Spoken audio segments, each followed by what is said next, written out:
आईने से। अगर ऐतराज है इस जमाने को दो दीवानों के जीने से, तो ऐ खुदा हटा दे इस दिल का सिस्टम सीने से।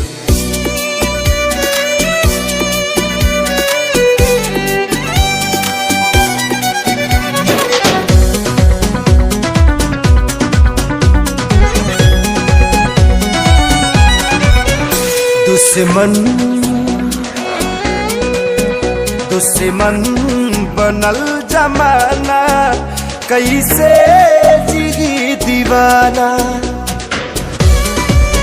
दुश्मन बनल जमाना, कैसे जिगी दीवाना। अपना भइल बेगाना हो, अपना भइल बेगाना, कैसे जिही दीवाना। दुश्मन बनल जमाना, कैसे जिगी दीवाना। दुश्मन बनल जमाना, कैसे जिगी दीवाना।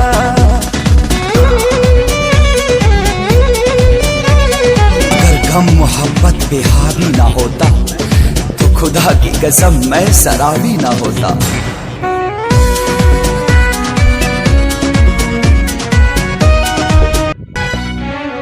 केहू न बेवफा झूठों सब बदनाम करे।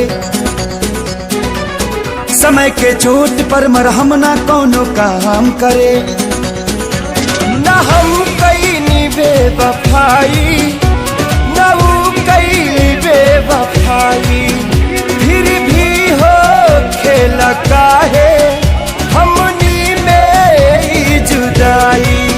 सभी लुटी गईल खजाना, सभी लुटी गईल खजाना। कैसे जी दीवाना।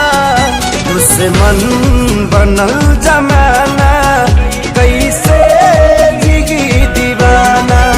दुश्मन बनल जमाना, कैसे जिगी दीवाना।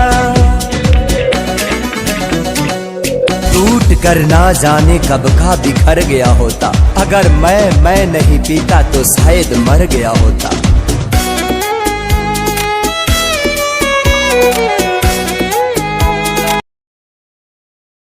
रास न आवे मोहब्बत काहे जमाना के। काहे ला होला बुरा हाल हर दीवाना के।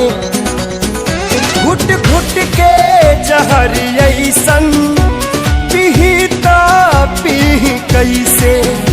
फाटल करे जयापन सिहिता सिह कैसे।